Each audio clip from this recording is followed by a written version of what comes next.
এই সূরাটা যে ব্যক্তি রাতের বেলা পড়বে, বর্ণনা এসেছে যে দারিদ্রতা আপনাকে স্পর্শ করবে না ইনশাআল্লাহ। যে সুদ খাচ্ছে কি জন্য? টাকার জন্য তো নাকি? টাকা পয়সা ধন দৌলত করবেন, এই তো আপনার উদ্দেশ্য নাকি? এই জন্যই তো মায়ের সাথে জানা করছেন, তাই তো? আল্লাহ বলছেন সূরা ওয়াকিয়া পড়েন, আপনার দারিদ্রতা দূর হয়ে যাবে ইনশাআল্লাহ। বিশ্বাস হচ্ছে না? রিজিক কার হাতে? না, রিজিক তো আমাদের হাতে। এটা মানুষ বিশ্বাস করে না আসলে, এটা মুখে বলে। মানুষ মুখে বলে রিজিক আল্লাহর হাতে। মানুষ যদি বিশ্বাস করতো রিজিক আল্লাহর হাতে, তাহলে মানুষ কেমন করে সুদ খাবে? মনে করছে রিজিক আমার হাতে, আমি যদি খাই সুদ তাহলে আমি গেইন করব, যদি না খাই তাহলে আমি দারিদ্রতায় ভুগবো নাকি? যদি আমি ঘুষ নেই তাহলে আমার উন্নতি হবে অর্থনৈতিক, যদি না নেই তাহলে আমি মরে যাব, না খেয়ে মরে যাব। যদি আমি দুর্নীতি করি তাহলে আমি বাঁচবো, আমার সন্তানরা ভালো থাকবে, যদি না করি আমি দারিদ্রতায় মরে যাবো, তাই তো? এই কনসেপ্ট ছাড়া কেউ এগুলা কাজ এমনি করতে পারে নাকি? নিঃসন্দেহে আমরা মনে করি যে রিজিকের মালিক আমরা, আল্লাহ নয়। শুধু মুখের মধ্যে বলি যে রিজিকের মালিক আল্লাহ। রিজিকের মালিক যদি আল্লাহ হতো তাহলে আমি হালাল পথে থাকতাম এবং তাওয়াক্কুল করতাম যে আল্লাহ আমাকে যা রিজিক দিয়েছেন তা তো আসবেই, আসবে না? আসবেই। আপনাকে যদি আল্লাহ পাক লালমনিরহাটের 100 একর জায়গায় যত ধান হয়, এতগুলো ধান যদি আপনার আমল নামায় লেখা থাকে, মানে আপনার আমল নাম হচ্ছে রিজিকে, তাকদিরে আপনার তাকদিরে যদি লেখা থাকে যে আপনি 100 একর জমির ধান খাবেন তারপর মরবেন, আছে না লেখা? আচ্ছা, একটা দানা কম বেশি হবে?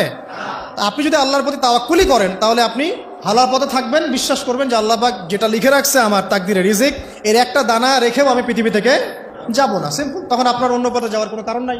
আর যখন আপনি বিশ্বাস করবেন না, না এটা আমার হাতে, আমি যত পরিশ্রম করব তত রিজিক বাড়বে, আমি যত ঘুষ নিব তত বাড়বে, রিজিকের এই পুরো দায়িত্বটা আল্লাহ পাক আপনার হাতে ছেড়ে দিবেন।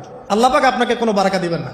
ইয়ামহাকুল্লাহু রিবা ওয়া ইউরবিস সাদাকা। সদকা করলে সম্পদ বৃদ্ধি পায়, আর রিবার মধ্য দিয়ে সম্পদ ধ্বংস হয়ে যায়, একদম মাটিতে মিশে যাবে। অনেক গভীরে চলে আসছি, আসেন আবার রাতে চলে আসি। রাতটা কিভাবে এনজয় করতে হয় এটাই আমাদের আজকের লেকচারের টপিক। মানে আমরা কিন্তু জীবনটাকে অনেক বোর মনে করছি না? এই যে ব্যবসা বাণিজ্য, চাকরি বাকরি, বিবি বাচ্চা, পরিবার, অনেক অনেক যন্ত্রণা নাকি, অনেক সমস্যাই না? কিন্তু আল্লাহ পাক ইসলাম দিয়েছেন কিন্তু জীবনটা উপভোগ করার জন্য। কি জন্যে? উপভোগ করার জন্যে। আমরা আগে ভাবতাম আল্লাহ পাক ইসলাম আসলে কি জন্য দিলেন মানব জাতির? উত্তর হচ্ছে 3টা। 1, ইহকালীন সাফল্য, 1। 2, পরকালের মুক্তি, আর 3 হচ্ছে আপনার জীবনটাকে উপভোগ করার জন্য। আপনি জীবনটাকে ইসলাম দিয়ে যেভাবে উপভোগ করতে পারবেন অন্য কোনো বিষয় দিয়ে পারবেন না। দেখেন কিভাবে, রাতটা নিয়ে কথা বলি।